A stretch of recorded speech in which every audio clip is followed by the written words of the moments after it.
You're watching News Central now on News Central Television. I'm Dashen, Usman. The top stories this hour.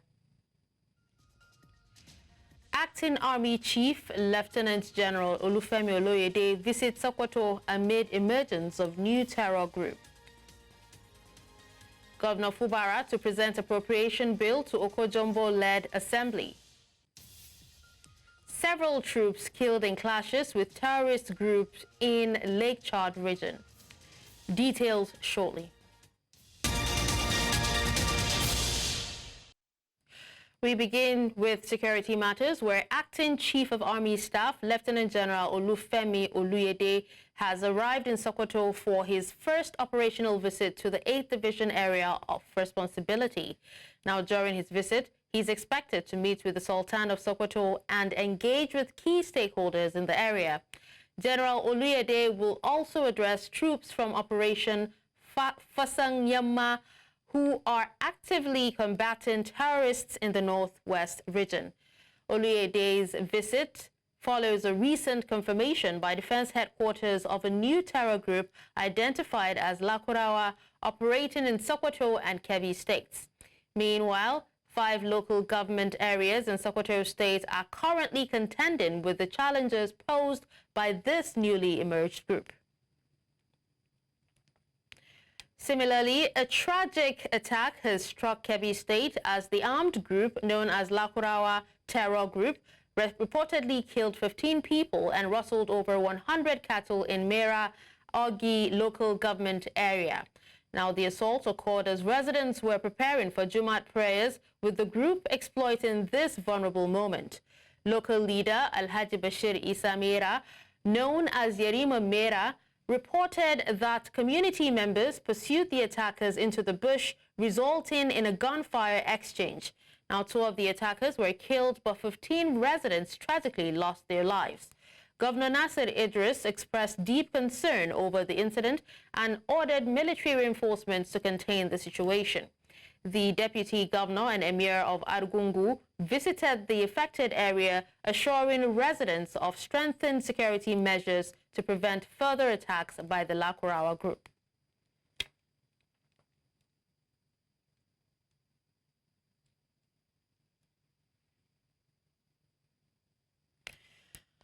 All right, so we'll have more on this. We'll have a conversation on this in a moment. We have a guest joining us very, very soon. Now let's head to Rivers State, where Governor Siminalayi Fubara has announced plans to present the 2025 budget to the Rivers State House of Assembly, led by Speaker Victor Oko-Jumbo.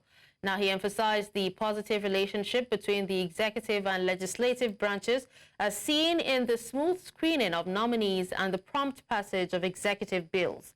Fubara made this statement during the Speaker's inauguration of a tertiary scholarship and empowerment program at Akiama and Aganya communities in Bonny local government area. The event also included the commissioning of 2 new community town halls. Staying with Rivers State, Governor Siminalayi Fubara has expressed gratitude for divine guidance through recent political challenges, describing these events as a path to political freedom, economic growth, and progress.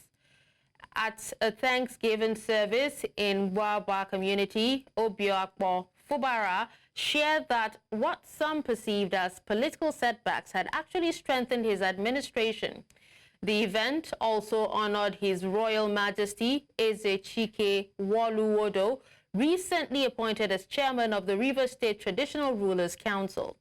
Now, Governor Fubara, conveying his appreciation, pledged to lead with integrity and faith, relying on God's wisdom. He joined the royal family in Thanksgiving, praising Eze Wodo's joyful spirit and comparing it to the biblical dance of King David before God. And now joining us to speak further on the emergence of the new group called Lakurawa Terrorist Group, we have joining us Tony Ofoyeton, Director General of the International Institute of Professional Security. Thank you so much, Tony, for joining us at this time. Thank you. It's a pleasure. Thank you very much for having me. All right, we actually thought that would be seeing an end to insecurity or, terrorism in Nigeria at this time or very, very soon. What are your thoughts on the reemergence of a new terrorist group called Lakurawa? What factors, or what specific grievances or even socioeconomic issues do you think fueled them to emerge and also fueled their actions of killing, some of these villagers in Sokoto? Let me start by saying that I don't believe that Laprawa is a new group. Maybe they just adopted a new name, yes. That they are a new group, no. You will remember that there was a time that we had issues in Sokoto State. That many people were migrating from outside the country down to Sokoto, to Kebbi, and of course, Northwest. But because they came surreptitiously and they came uninjurious, the religion accepted them, the people accepted them culturally, religiously, and those were the surreptitious means through which they entered into the community. Don't forget that at the wake of terrorism, you remember that Boko Haram was just a sect. Subsequently, it was divided into two. You have the Ansaru group and you have the Boko Haram group. The Ansaru group believe that you don't attack Muslims, even though you are fighting whatever war you are fighting. The Boko Haram group believes that it does not make any difference, irrespective of whose oil is going after anybody. So Boko Haram were associated and affiliated to ISIS. Now, the Ansaru group were associated and affiliated to Al-Qaeda. Now, subsequently, they actually migrated to the Northwest that we are talking about today. And they've been there. What they do basically is mingle with the community, at times even render social community services and all the promise communities that they are going to protect them and all those stuff like that. And they will stay with them over time until they are well grown. They know the society very well. They know the community very well. They begin to collect communal taxes and all those stuff like that. Now, as we speak, they have grown to the extent of adopting a name for themselves. And that is what we are seeing now. It's not, to me, it's not new. Unfortunately, the local communities, the chiefs, the emirs there, they were not, they were not careful enough, let me use that word, because when people come on the ground of religion and enter your community, it behoves on you to be able to take certain steps to make sure that peradventure they become something that you do not want them to be. That is one part of it. But the other, which is a major part, is what has been the role of customs, Nigerian customs and immigration, vis-a-vis foreigners entering this country and staying in this country for such a long time. We have more than 2,000 illegal routes in this country. And customs has been able to publicly identify the fact that we have more than 2,000 illegal routes in this country. To what extent have they been able to reduce those illegal routes? If you go to this Sokoto borderline that we talk about, it's just like a normal business moving from Nigeria to Niger. It doesn't make any difference. There's no check, nothing. No major security check or apparatus to show that this is international boundary. And that is what you see predominantly in the northern part of the country. Maybe because they share good religion and language with the Nigerians and the like, and they see them as brothers. But when it comes to international boundaries, it goes beyond brotherhood and all those stuff like that. Now that Nigeria is not in good relationship with Niger as it were, now we are now seeing this group metamorphosing into a terrorist group. And the argument was that they came from Mali, they came from Niger and all those stuff like that. They are not new. But the question is this: what will the state government do differently now that we quickly and very speedily be able to... That is exactly what I was actually going to ask next, because you did say that you don't believe that this is, an emergence of a different group, but, a previous group that actually decided to change their names. And I was actually going to ask, if we would see another failure in the government's immediate response, to this particular group, considering that they've actually started killing. Yeah, you see, if you listen to many of my interviews, I did say that there are different cell groups. As far as terrorism is concerned, there are different cell groups spread all over across the Federal Republic of Nigeria without sparing anywhere, be it south or north. And they operate, maybe one after the other and the like. Now you are now talking of the group called Lakurawa or whatever they call themselves. Now the governor should now, for me, the governor should first of all be called to account. They have security votes. What are they doing with the security votes? That is one. If it must be established that this is not a commercial venture, that is moving from the northeast and is now moving to the south northwest, then the governors must come all out with all its itinerary, with all its everything, all its arsenal, to ensure that this group does not survive. Now it's still presumptuously said to be at its operational embryonic stage. Now at this level, it is easy to use the intelligence force. The DSS should come all out. Is Sokoto. Sokoto should not be a state where you talk about terrorism, because Sokoto is believed to be the seat of Islam in Nigeria. Absolutely. If it's the seat of Islam in Nigeria, then it should not be said that that is where you have terrorists hibernating. So the DSS should come all out. Go to all the villages and all the nook and cranny, and they should be able to work with the military formation, and the custom should do its work. The custom is not doing enough. As far as and sure, I don't see the custom being part of this war against terrorism in this country.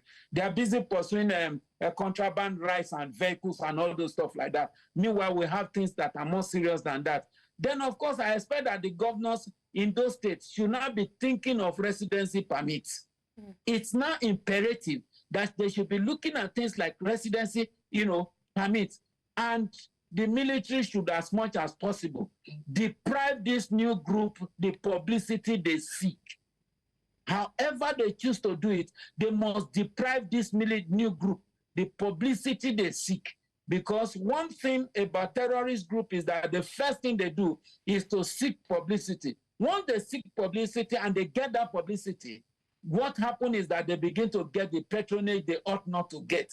So if the government and the military formation is able to make sure strategically that they deny them and deprive them of that publicity they seek, they will not be able to grow like Boko Haram. Because I'm sure that they are looking at what Boko Haram has achieved so far. Thank God that the military has been able to bring that Boko Haram to the barest minimum as we speak. They are not as consequential as it used to be. So it's now a time to change strategy. So we are now moving to, another plan A to plan B and all those stuff like that.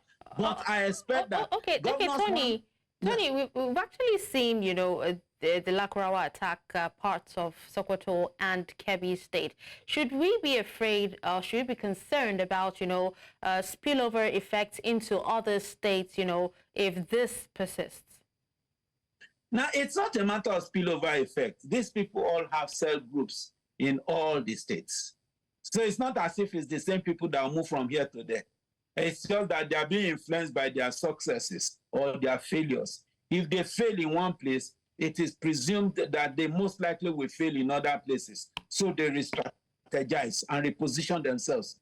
So that's why I said the DSS has a lot of work to do, because this is more of work of intelligence. And I will plead with the military formation not to make a noise out of this operation.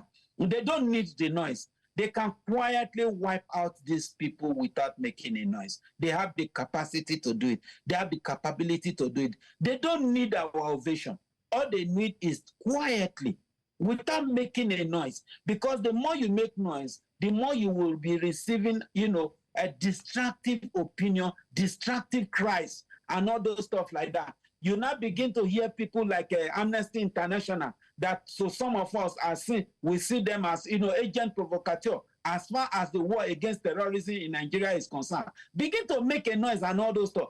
Let the military quietly operate with the DSS and with the custom and all the police force, and let them quietly deal with this whole thing without this noise in the media and all those stuff like that. And I'm sure once they deprive and stifle them of the publicity they desire, I can bet you that it will never last. It will never last. All right.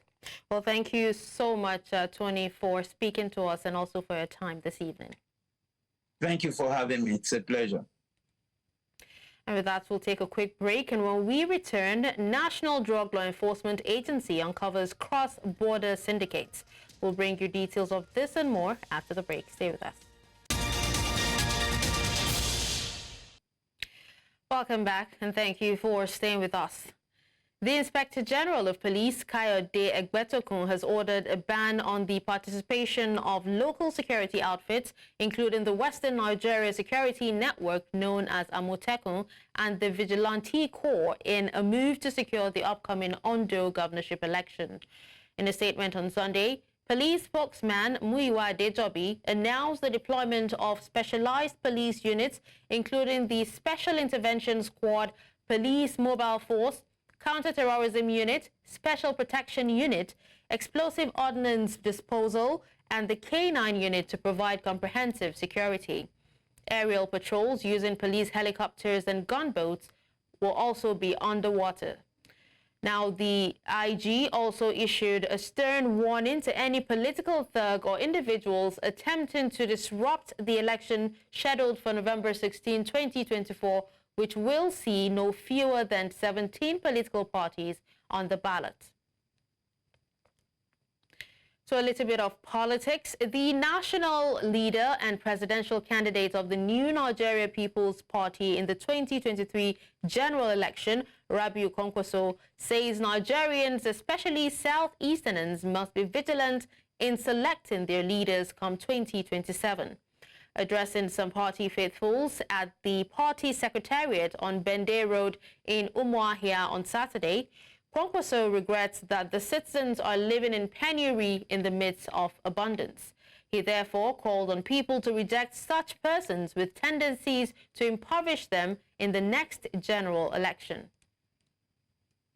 Aware of the serious programs that we have, program of insecurity, program of economy, even political issues everywhere, and of course, hunger. We have seen Nigerians looking for food in dustbins and refuse dumps. I believe, as somebody who has been in the system for some time now, that Nigeria has enough resources for each and every one of us to share. Unfortunately, we have so many greedy people at the top. They want to take everything, keep for themselves, spare very little for election days.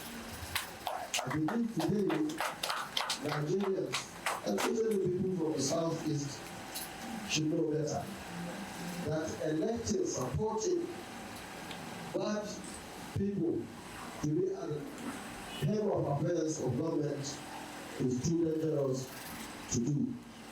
I believe 2027 will be a very different year, election year for all of us. Hundreds of support groups of President Bola Tinubu converged on the nation's capital, Abuja, expressing displeasure over their abandonment by the president in the appointments of his federal cabinet. Now, the Director General of the Confederation of the All Progressives Congress Support Groups, Professor Kailani Mohammed, says that despite their sacrifices during the general elections, which secured the victory of the president, they have been left in the cold. He says that only close allies of the president, referred to as Lagos boys and other persons from Yoruba extraction, have been compensated by the president. It is now about 2 years in office. He is in office, but I shut the door against the whole of APC support groups nationwide. He has ignored several of our written and verbal communications to him, which we've been sending since he assumed office. No reply, no response, nothing.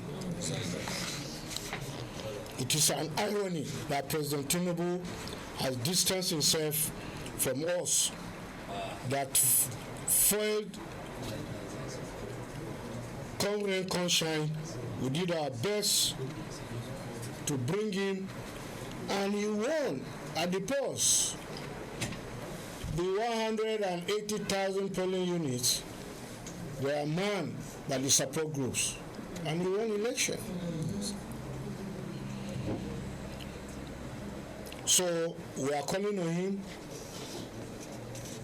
to reconsider his stance and look back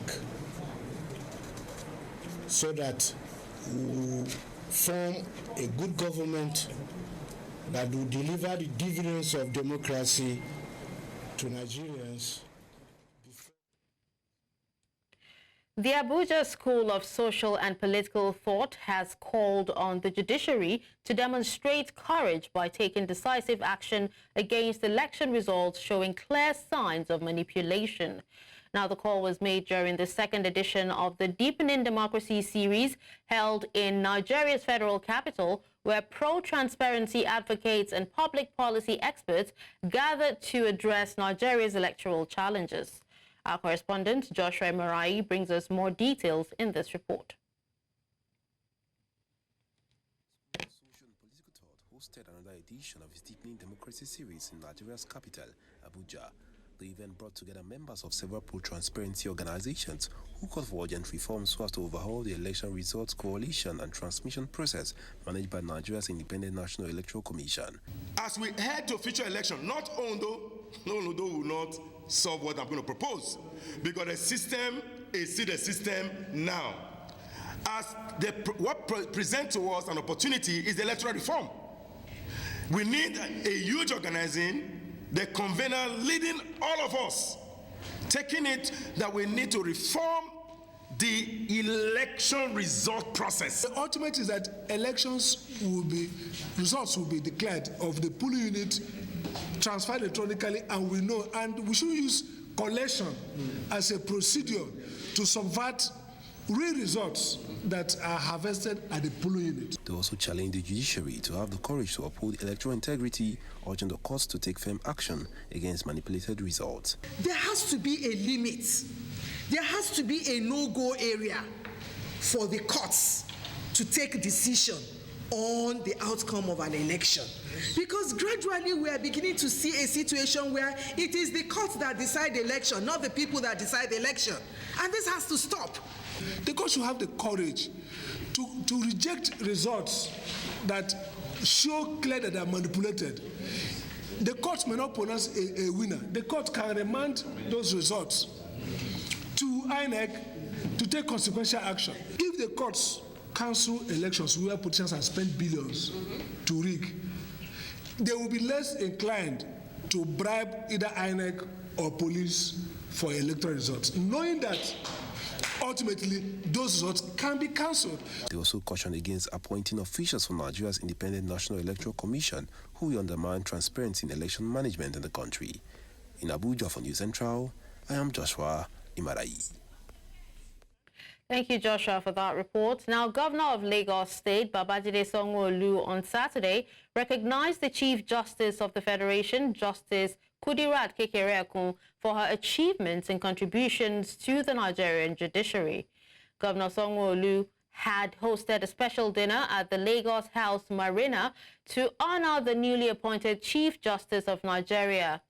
Now, during the dinner, former Chief Justice of Nigeria, Justice Olukayode Ariwola, praised Justice Kekere-Ekun, describing her as a fine lady and a jurist to the core. The event brought together prominent figures from the legal community, government officials, and others to celebrate the new CJN.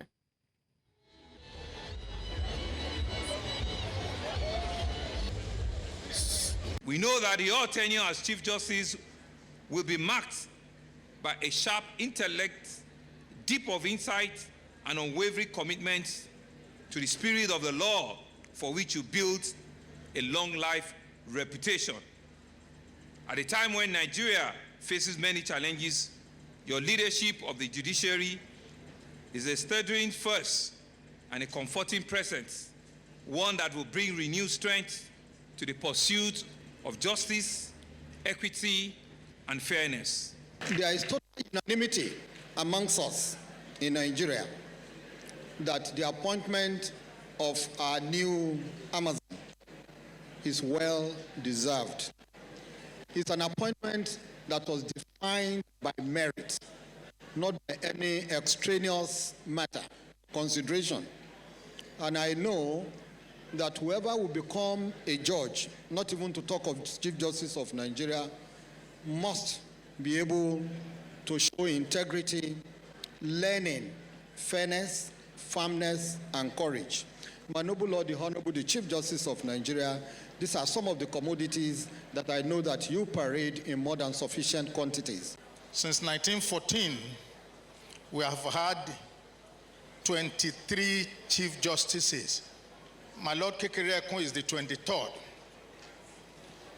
And she's the second female Chief Justice ever of these 23. There are wonderful women in Nigeria, but this is the second wonderful female judicial officer that we can be proud of. In fact, it's in our time now that we have several women judicial officers. We call them our men in skirt. I am reminded of the enduring spirit of our great state and its profound influence in my life and career. I extend my heartfelt gratitude to His Excellency Governor Babajide Sanwo-Olu for hosting this reception and for recognizing the journey I have been privileged to take in the service of our nation's judiciary. It is a call to lead, to inspire, and to champion the integrity of our judiciary at a time when public trust in institutions is more critical than ever. I am committed to upholding the high standards of our judiciary, promoting judicial independence, and fostering an environment where the rule of law prevails.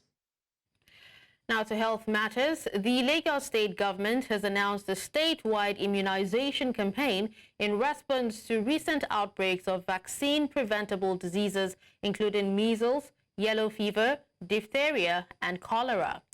The campaign aims to immunize approximately 21 million residents against diseases such as measles, yellow fever, and HPV. Health officials emphasize that strengthening routine immunizations is critical to bridging community gaps across communities. In a related initiative on maternal health, the federal government has introduced free cesarean sections for poor and vulnerable women nationwide. Now, Health Minister Ali Pate made this announcement at the launch of the Maternal Mortality Reduction Initiative, MAMI, in Abuja, underscoring the government's commitment to improving maternal health outcomes across the country. Earlier, a nurse and public health practitioner, Rashidat Sani Afolabi, joined us on the news and spoke more on this. The HPV vaccine, which is a form of immunization which we give 9 to 14 years age girls, is not really a new vaccine. So not that we haven't been doing it before. Initially, we rolled out late last year, and this is just another opportunity to give a chance for those that were not vaccinated last year. And also there were some girls that were not up to 9 years, that were 8 years and below. So this is an opportunity to vaccinate as many people as possible, considering the fact that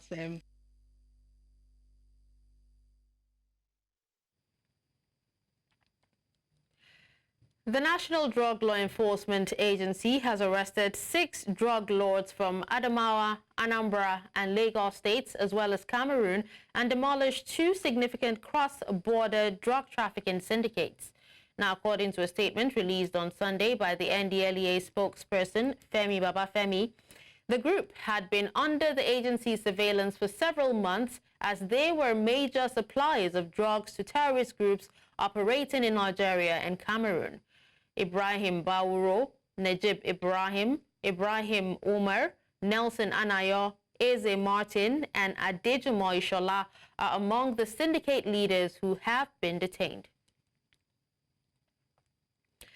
In the same vein, and in an effort to combat the growing menace of drug abuse in Nigeria, stakeholders have called for mass public enlightenment aimed at reaching young citizens from an early age. Now, this was made during a sensitization and awareness campaign on the dangers of hard drugs and substance abuse held at the government secondary school in Wuse in Nigeria's federal capital, Abuja. We'll bring back the story after the break. Stay with us.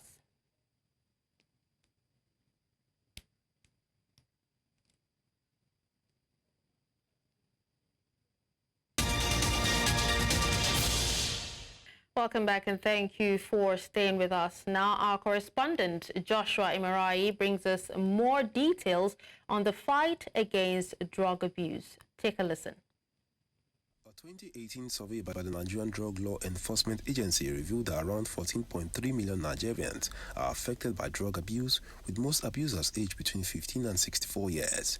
The agency also noted a growing number of women involved in substance abuse. In response to this alarming trend, the National Coordinator of the Youth Volunteer Society of Nigeria, during a sensitization and awareness campaign on the dangers of drug abuse in Abuja, called on stakeholders at all levels to unite in the fight against the growing trend, which he referred to as the cancer of drug abuse. The pathetic situation of hard drugs and substance abuse is alarming.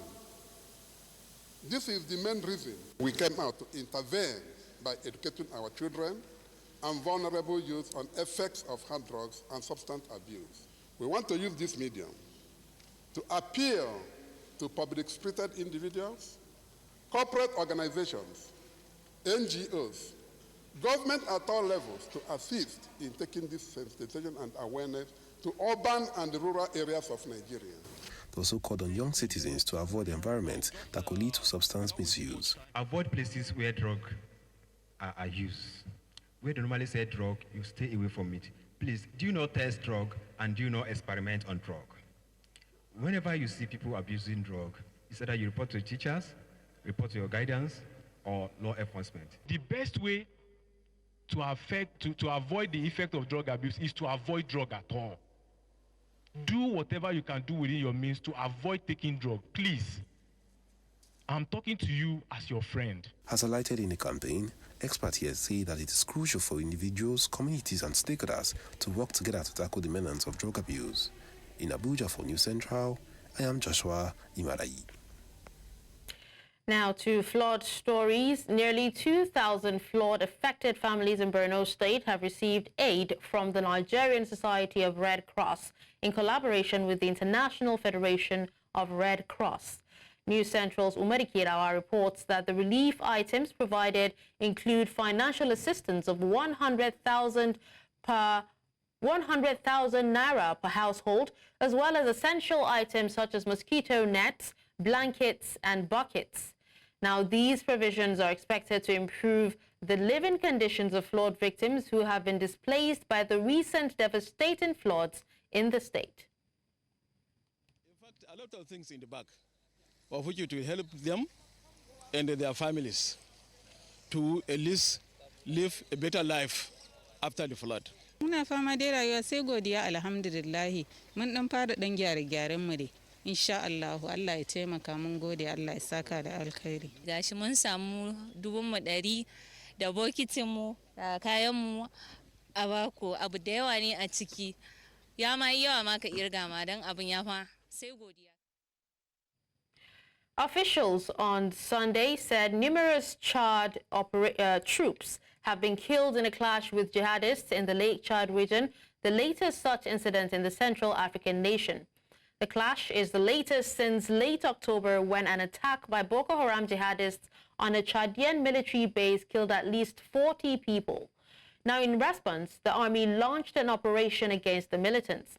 In a statement, the Army Chief of Staff said on Saturday that there was a clash during the day, and after several hours, numerous terrorist elements were neutralized and that a toll would be published later. Rescue workers have recovered 12 bodies following 2 devastating landslides that buried a road in the west of Cameroon.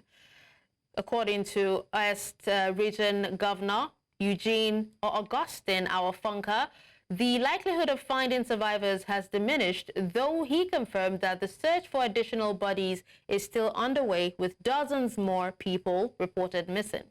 Now, the landslide struck the Shankliffe Road on Tuesday, with the second slide occurring as emergency workers attempted to clear the route using heavy machinery.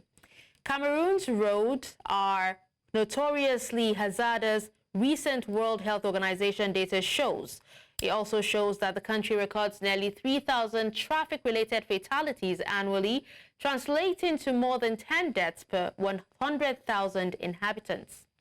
Just 2 months ago, a tragic accident in the same region saw a tractor-trailer plunge off a cliff near Shang, resulting in 8 deaths and 62 injuries, including children. Now let's move to Mauritius, where voters turn out early on Sunday to cast their ballots in a tightly contested parliamentary election with a strong police presence at polling stations amid opposition warnings about potential fraud.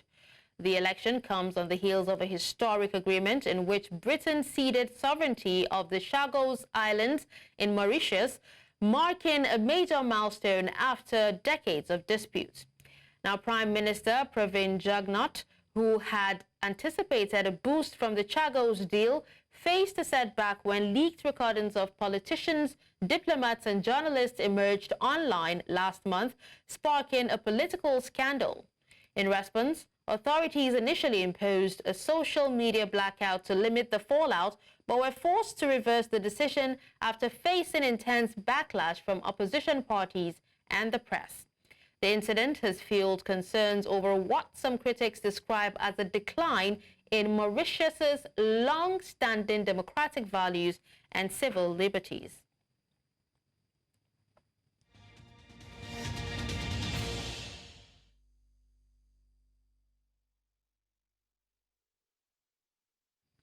Now on World Wrap, outside the African continent, Israeli Prime Minister Benjamin Netanyahu's office reported that Netanyahu has spoken 3 times in recent days with U.S. President-elect Donald Trump, discussing that he called the Iranian threat to Israel's security. Now, according to the statements, the talks aim to bolster the long-standing partnership between the United States and Israel and also explore new opportunities for peace and its expansion in the region. The United States, Israel's top ally and military supporter, enters a critical phase in the Middle East with ongoing conflicts in Gaza and Lebanon.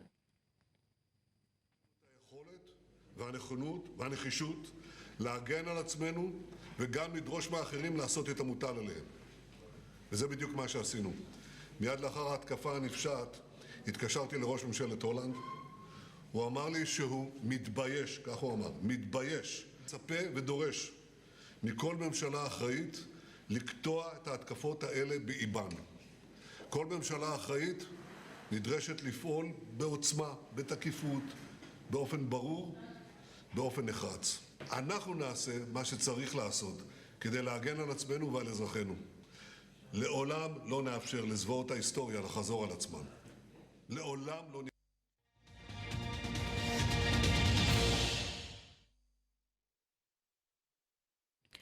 Now to business. As the global economic landscape continues to evolve, Africa's relationship with the United States is poised for significant changes.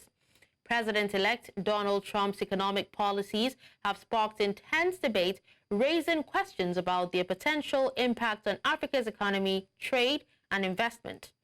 News Central correspondent Juliet Rowland's report is voiced from our studios.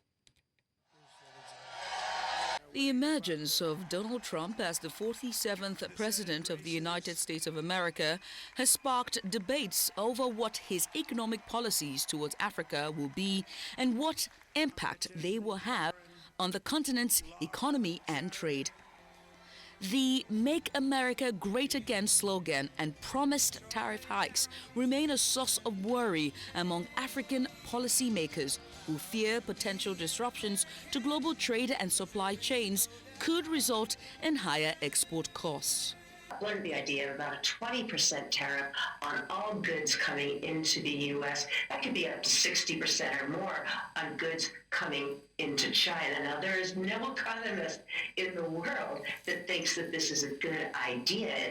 Africa has remained a fertile ground. It has been more like a ground where all these developed nations are actually struggling to get a piece of the cake. So I don't think America want to actually toy with that by actually sacrificing the presence in Africa or trade opportunity with Africa.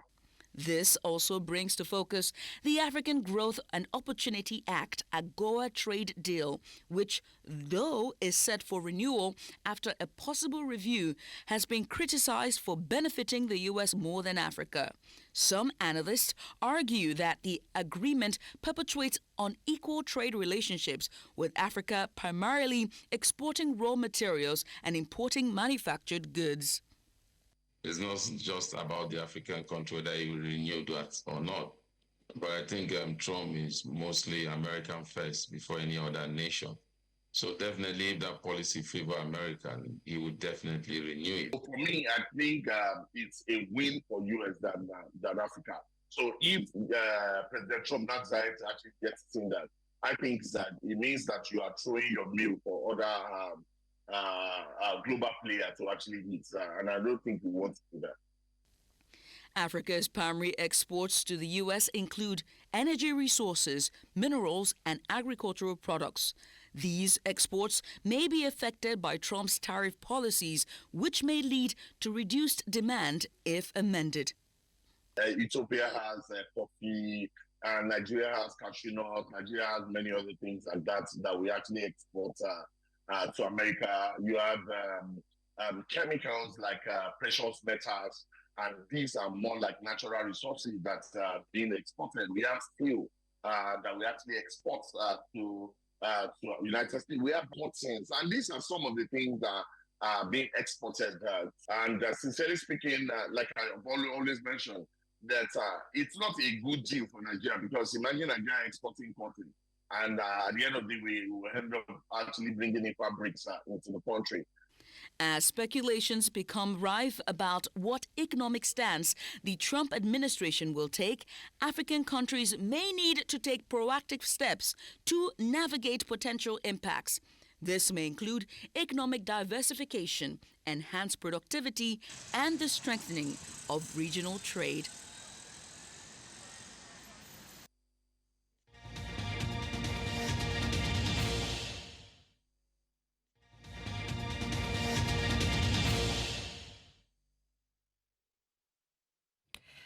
In the world of sports, Super Eagles captain William Troost Ekong has been honored with a special award at the African Nations Football Awards ceremony held in Cairo, Egypt, recognizing his exceptional performance at AFCON 2023 in Côte d'Ivoire.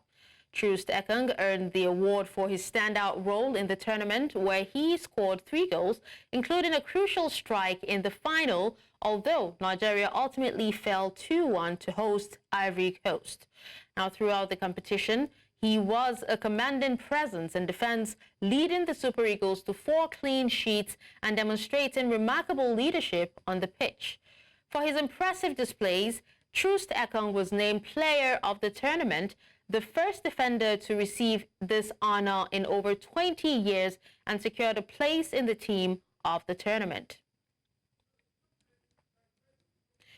Bournemouth midfielder Malachi Ogunleye has committed his international future to Nigeria. The youngster, who was born to a Nigerian father, grew up in England and is eligible to represent both countries.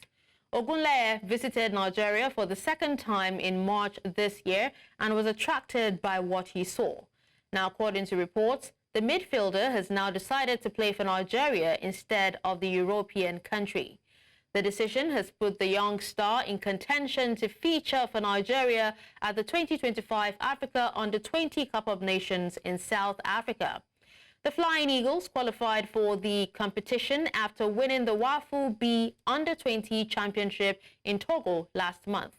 Ogunleye is in the first of a 2-year scholarship with Bournemouth, having been on the club's books since he was 11. He has featured regularly for Bournemouth Under-20 side this season.